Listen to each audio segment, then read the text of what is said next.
በስመ አብ ወወልድ ወመንፈስ ቅዱስ አሐዱ አምላክ አሜን። እንኳን ለእመቤታችን ለቅድስት ድንግል ማርያም የጾመ ፍስለታ ለማርያም ለ2018 በሰላም በጤና ደረሳችሁ እያል ከዚህ በመቀጠል እንግዲህ በገዳሙ ያለውን መንፈሳዊ አገልግሎትና ለሱባኤ የሚመጡ ምእመናንን ያቀባበል ዝግጅታችንን እንገልጣለን ማለት ነውና ከዚህ ቀደም የነበረውን አሰራር በማረም በማስተካከልና በማመዘን የምዝገባ ቦታ እደላውን ፍትሃዊ በማድረግ በአራቱም የተለያዩ መንገዶች ለመለየት ተሞክሮ እየተሰራ ነው ማለት ነው። ለምሳሌ በጾታ፣ በእድሜ፣ በጤና፣ በባህሪ በተለያዩ ለሕዝብ የሚጠቅሙ የመጸዳጃ ቤቶች ጥገና ተከናውነው በዚህም 120 ሽንት ቤቶች ሲኖሩ 80 የሴቶች 40 ደግሞ የወንዶች ናቸው። ሻወር አለ። እነዚህ ሁሉ ተዘጋጅተዋል። በተቻለ መጠን በቂ አስተማማኝ የ24 ሰዓት የውሃ ችግር ነበረ። ውሃውን በደንብ በተጠና በተደራጀ መልክ ምንም አይነት የውሃ ችግር እንዳይኖር ገዳሙ ከሚመለከታቸው ጋራ ሰርቶ ተዘጋጅተናል። ግቢ ውስጥ በቤተ መቅደስ አካባቢ ያለውን የመስተንግዶ ችግር ለመቅረፍ በዘንድሮ ዓመት ማህበረ ካህናቱን፣ ሰንበት ትምህርት ቤቱን እንዲሁም ወጣት ማህበራትን በማቀናጀት የተሻለ ስራ ሰርተናል። ለተመላላሽ ለሚያስቀድሱ ሱባኤ እዚሁም ለሚይዙም እየተመላለሱ በየቀኑ ምህላውን ለሚከታተሉ የትራንስፖርት አገልግሎት ከአራቱም አቅጣጫ ከአዲስ አበባ ለሚመጡ መመላለሻ ከአንበሳ ከሸገር እንዲሁም ከድርጅቶች ተነጋግረን ጨርሰናል። ልክ ሱባኤው እንደጀመረ እነዚህ ማመላለሻ አውቶቡሶች ስራቸውን ይጀምራሉ ማለት ነው። እንግዲህ ከሽሮ ሜዳ እስከ ገዳሟ መዳረሻ ያለውን የመኪና ፓርኪንግ እሱ ነበረ ችግር። እሱንም ደህንነቱን ለማስጠበቅ ሲባል 84 መንፈሳዊ ወጣቶች በተቀናጀ መልኩ ምንም አይነት ችግር ሳይኖር የመኪና ፓርኪንግ ሰው መኪናውን በአግባቡ እንዲይዝና መኪናውን በአግባቡ መውጣት መግባት እንዲችል ይሄም ስራ ተሰርቷል ማለት ነው። ለተለያዩ መስተንግዶ የሚሆኑ 250 ወጣቶችን አዘጋጅተናል። እነዚህንም 64 ሴቶች አሉ፣ 184 ወንዶች ናቸው። እነዚህ ያስተናብራሉ። ምንም አይነት ነገር ሰው ተመሳስሎ እንዳይገባ፣ ችግር እንዳይፈጠር፣ ሱባኤተኛው እንዳይዘናጋ ቅስቀሳ ያደርጋሉ። መውጫ መግቢያውን ያሳያሉ ማለት ነውና እነዚህ ሲደመሩ 250 ወጣቶች ናቸው። የአካባቢው ሕዝብ ደህንነት በአስተማማኝ ለማስጠበቅ ከተለያዩ ባለድርሻ አካላት ጋራ ከፖሊስ፣ ከጸጥታ፣ አካባቢ ከሚመለከታቸው አካል ጋር ሆኖ ወጣቱ ይህን ስራ ይሰራል ማለት ነው። በጸበል አካባቢም እንደዚሁ ወረፋ እንዳይኖር፣ ሰው እንዳይጉላላ ከተለያየ ከመላው ዓለም ስለሆነ ህዝባችን የሚሰበሰበው በጸበሉም ተጨማሪ 21 ክፍሎች የሴት 21 ክፍሎች የወንድ መጠመቂያ ሆነው በአስተማማኝ ሁኔታ ተዘጋጅተን ህዝባችንን ለማገልገል እየጠበቅን እንገኛለን ማለት ነው። ከሌሊቱ 10 ሰዓት ጀምሮ እስከ ቀኑ 6 ሰዓት ድረስ አገልግሎት ይሰጣል። አሁንም እሱንም በተሻለ ሁኔታ ቀደም ሲል የገለጥኳቸው ተጨማሪ ክፍሎች የጸበል ስፍራዎች ተዘጋጅተው በተለይ አሁን ደግሞ በቅርብ ቀን በጎ አድራጊዎች አስተባብረው የሰሩት አሮዬ እነዚህ ቆርቆሮች የነበሩት ጸበሉ በደንብ ሆኖ ተሻሽሏል። ስለዚህ 21 እና 21 ማለት 42 ክፍሎች ለጸበሉ አገልግሎት ተዘጋጅተዋል ማለት ነውና እንግዲህ በተሟላ አገልግሎት እንዲያገኝ በቂ ስራ ተሰርቷል ብለን ነው የምንለው። በቤተ መቅደስ ውስጥ ያለው አገልግሎት ያለምንም ግፊያ በየበረንዳው ሱባኤ በያዘበትም ቦታ ሆኖ ለመከታተል እንዲችል በፕሮጀክተርና በስክሪን እንዲከታተል ይህንንም አስተካክለን ጨርሰናል ማለት ነውና በሰንበት ትምህርት ቤት የሚሰጠውን ማንኛውንም አገልግሎት በዚህ አይነት መልኩ አድርገናል ማለት ነውና ስለዚህ እንግዲህ በተለይም በዚህ በሱባኤ የሚመጣው ህዝብ ሐምሌ 27 እስከ 29 ድረስ የምዝገባ ነው ያደረግነው። ሰው እየመጣ ይመዘገባል። ካርድ አለ፣ ያዳጋ ጊዜ አለ። ሰው ቢታመም መጥቶ ባረፈበት ቦታ ላይ ድንገተኛ ችግር ቢያጋጥም ያዳጋ ጊዜ ተጠሪ ይኖረዋል። ስለዚህ ቢጫዋ የሴቶች ናቸው፣ አረንጓዴው ደግሞ ወንዶች ይጠቀማሉ ማለት ነውና ስለዚህ ሐምሌ 30 ቀጥታ መጥቶ ሰው ቦታውን ይረከባል ማለት ነው። ስለዚህ ቦታውን የሚረከብበት ሱባኤተኛው ከሐምሌ 27 እስከ 29 ምዝገባውን ካከናወነ በኋላ ሐምሌ 30 መጥቶ ቦታውን ይረከባል። ይህንን ቦታ የሚረከበው ይሄ የተሰራው ህንጻ ለተአምር የእመቤታችንን እንግዲህ ድንቅ ስራ ኪዳነ ምሕረት ያደረገችውን ነገር መላው የዓለም ህዝብ ስለሚያቅ አሁን እኛ በዚህች ደቂቃ አስተዋውቀን የምንገልጠው ነገር አይደለም። እኛ እያስተዋወቅን ያለነው በሱባኤ ወቅት ያለንን ዝግጅት የምን ያህል ዝግጅታችንን አጠናቀን ጨርሰን ገዳሙ ምእመኑን ለመቀበል የተዘጋጀ መሆኑን ለማብሰርና ለመግለጥ ነው እንጂ የእመቤታችን ታምር በአልጋ ላይ መጥተው ተነስተው የሚሄዱትን በሽተኞች በዓለም ዘንድ አልቆላቸዋል ተብሎ ተስፋቸው ተቀጥሎ የዳኑትን እነዚህን እናንተም ታውቁታላችሁ ማለት ነውና በዚህም ታምር 1200 ካሬ ላይ ያረፈ ህንጻ ሰርተን እንደምታዩት ያው ተጠናቋል። የፊኒሺንግ ስራ ነው የሚቀረው። ቅድመ ቀለም ተቀብቷል ማለት ነው። ከቀለም በፊት የሚቀባው ተቀብቷል። መብራት አስገብተንለታል። እዚህ ላይ ነው እንግዲህ ቅድም ያላቸው ጊዜያዊ ህዝቡን የሚያስተናግዱ ስራዎች የተሰሩ ማለት ነው። ስለዚህ 10,000 ህዝብ በሚይዝ መልኩ ነው ይሄ ተዘጋጅቶ የተጠናቀቀው ማለት ነውና ህዝቡ ሲመጣ 10,000 ሱባኤተኛ ይቀበላል ማለት ነው። ስለዚህ ይህንን ህንጻ እንግዲህ እዚህ ደረጃ ላይ እየደረሰ ወጣችሁትም ታዩታላችሁ፣ ተመልከታችሁትም እናንተ ትሄዳላችሁ። ስለዚህ ይሄ ህንጻ በ6 ወር እዚህ ከደረሰ ሱባኤተኛው 10,000 በላይ ሰው ይዛል ካል እዚሁ ገብቶ ሱባኤውንም ጨርሶ ተማጽኖ ለምኖ በቸም እዚህ ቦታ ላይ መጥቶ ጠይቁ የሄደ ሰው አያፍርም። እናንተም ታውቃላችሁ፣ ፈጣን መልስ የሚገኝበት ነው።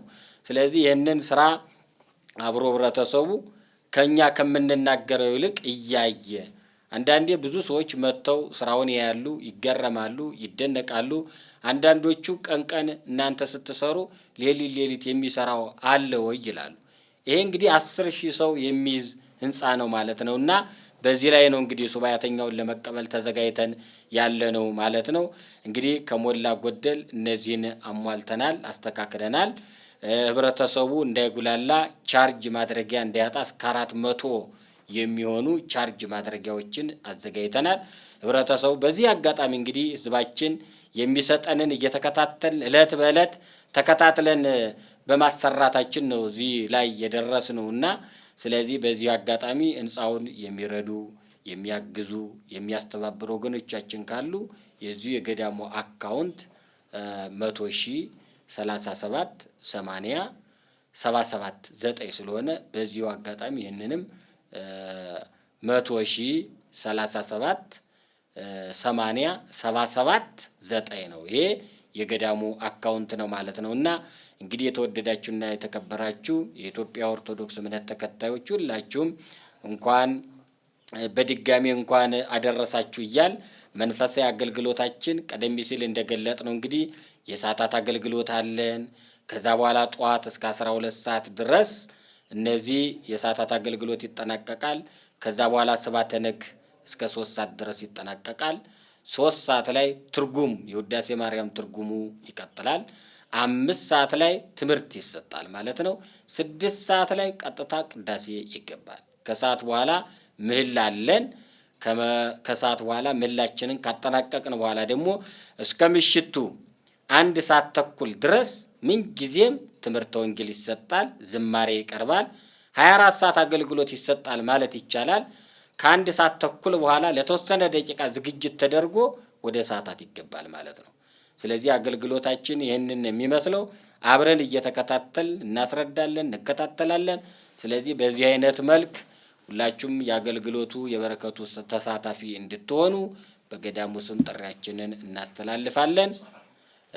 ጸበላችን እንግዲህ ያው የጸበሉ ሁኔታ መቼም ያጸበል ሁላችሁም ታውቁታላችሁ። በተለየ ሁኔታ ስራዎች ተሰርተዋል። የተወሰነ ጥገና እድሳት ተደርጎለታል።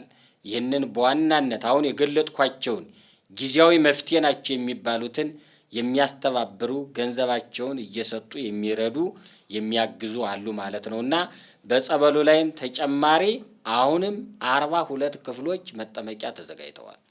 ስለዚህ በዚያ በጸበሉ ላይ እሱንም ምንም አይነት ያለ ወረፋ ያለ ችግር ሰልፍ እንዳይበዛ፣ ሌላ ቀርቶ ገቢ የሚያስገቡ አትርሱኝ በጸሎት አስቡን የሚሉ ሰልፍ አለ ታያላችሁ። በርካታ ሰው ነው ያለ።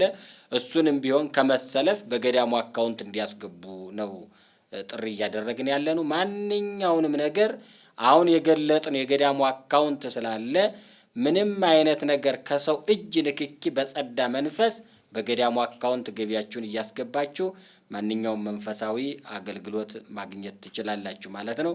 በተቻለ አቅም እንደ ዘንድሮ ሆኖ ቅድመ ዝግጅት የተደረገበት በጣም በተደራጀ ሁኔታ ስራ የተሰራበት ጊዜ የለም ማለት ነው። ስለዚህ እንግዲህ ህንጻውን በደንብ አድርጋችሁ ጎብኙ፣ እዩ፣ አሻራችሁን እንድታስቀምጡ ኢትዮጵያውያን ጥሪያችንን እናስተላልፋለን። ይሄ ሰፊ አገልግሎት የሚሰጥ ነው። በርካታ አዳራሾች፣ የክርስትና ማንሻ፣ ህፃናት የሚጠመቁበት ቦታ የለም። ቦታው ግቢያችን ጠባብ ነው። ህንጻው ተጠናቆ ሲያልቅ ፊት ለፊት ያለው መጠለያ እንዳለ ሙሉ በሙሉ ሲነሳ ግቢው ይለጠጣል፣ ይሰፋል። አዲስ የፓርኪንግ መንግስት የሰራው ስራ አለ ፊት ለፊት። እሱ ደግሞ የመኪና አገልግሎት ያው ማቆሚያ ፓርኪንግ ነው ማለት ነው። ስለዚህ በሁሉም መንገድ የተቀናጀ ስራ እየተሰራ ነው ያለውና እንግዲህ በክብር በሰላም በደስታ በፍቅር ወደ ገዳማችን እንድትመጡ ተዘጋጅተን እየጠበቅን ነው ማለት ነው። ይሄ የምታዩት አሁን ይሄ ቢጫዋይቺ ይሄው ኮርን ይሄ የነሱ እያንዳንዱ ፎርም ይሞላሉ ማለት ነው። ይሄን ፎርም ሲሞሉ ይሄ ቢጫው ሴቶች፣ ይሄ ደግሞ አረንጓዴ ነገሩ የወንዶች ነው። ስለዚህ ይሄ ጽሁፍ አለው እንደምታዩት። ይሄ ምንድነው? ተራ የቦታ አይነት አለ። መታወቂያ ዘው ይመጣሉ። ስልክ አላቸው፣ እዚህ ይሞላል። ያዳጋ ጊዜ ስልካቸው ድንገት እንኳን ቢዘጋ እነሱን ማግኘት ባይቻል ችግር ቢፈጠር ያዳጋ ጊዜ ተጠሪ የሚል አለ፣ እሱ ይሞላል ማለት ነው። ይሄ እንግዲህ የሞሉ አሁን ከሐምሌ 27 እስከ 29 ድረስ ይሄን መውሰጃ ነው። በ30 መጥተው መታወቂያቸውን የቀበሌ መኖሪያ መታወቂያቸውንና ይህንን እየያዙ ቦታቸውን ይረከባሉ ማለት ነው። እንግዲህ ይሄ ቦታ ገዳም ነው። ሁሉም አበው መነኮሳት አባቶች፣ የገዳሙ አገልጋዮች 24 ሰዓት ጸሎት የሚደረግበት ታሪካዊ ጥንታዊ ቦታ ነው። ለዚህም ነው ቦታዋ የተወደደችና የተመረጠች ቦታ ስለሆነ ሰው ከተለያየ ቦታ የሚመጣውና መነኮሳቱ አባቶች በክብር አሁን ይህም ፕሮግራማችንን አውጥተናል። የተሟላ አገልግሎት ለመስጠት አበው መነኮሳት አባቶች ተዘጋጅተው እየጠበቁ ነው ማለት ነው። እንግዲህ ያለንን ቅድመ ሁኔታ ይህንን ይመስላል። በተቻለ መጠን አስፈላጊውን ሁሉ ነገር አሟልተን እየጠበቅን ነው። ምእመናን ወደዚች ታሪካዊትና ጥንታዊት ገዳም ለሱባኤ በሚመጡበት ጊዜ መደረግ ያለበት በተለይም ጥንቃቄ መደረግ ያለበት ይህንን የሚያስረዱ የሚያስገነዝቡ መለዩ ያላቸው የተለየ ልብስ የሚለብሱ ወጣቶች አሉ። ከዚያ አለፍ ሲሉ ደግሞ አበው መነኮሳት አባቶች አሉ። መጠየቅና መረዳት ካስመሳዮችና ተመሳስለው ከሚገቡ ሰዎች ራስን መጠበቅና መከላከል ያስፈልጋል። ሌላው በዋናነት የሚጠቀሰው ማንነቱን የሚገልጥ መታወቂያ። ይህንን ማንነቱን የሚገልጥ መታወቂያ ይዘው እየመጡ ነው ፎርም የሚሞሉት። ለምሳሌ የአደጋ ጊዜ ተጠሪ ከተባለ የቅርብ ቤተሰብ ማድረግ አለበት። እዚህ የሚመጡ የታመሙ ሰዎች ሱባኤ ይይዛሉ፣ ሽማግሌዎች ይመጣሉ፣ አረጋውያን ይመጣሉ፣ ህፃናት ይዘው የሚመጡ አሉ፣ በውጭ ሀገር የሚመጡ አሉ፣ በሀገር ውስጥ በክፍለ ሀገር ከተለያየ አቅጣጫ ስለሚመጡ ለእኛ ማስረጃቸው አስፈላጊ ስለሆነ ፋይዳ የቀበሌ መታወቂያ ይህንን ይዞ መጥቶ የግዴታ ስለሆነ ይህንን ይዛችሁልን እንድትመጡ አደራ በማለት ጥሪያችንን እናስተላልፋለን።